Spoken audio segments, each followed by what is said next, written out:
Hi, this is just a quick video to give some information about the cargo space. Earlier today we've gone to Ikea.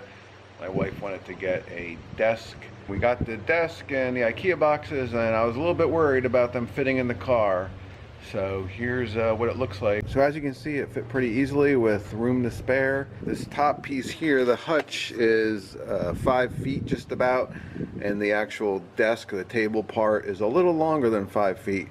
So I was concerned. I don't think this would have fit like this in the 2017 RDX. I definitely would have had to put it vertically and put it between this front seats, I think, because this is a little longer and there's a little more room. So this stuff fit pretty easily. The 3 boxes, I can get plenty more in here if we had gotten more from Ikea.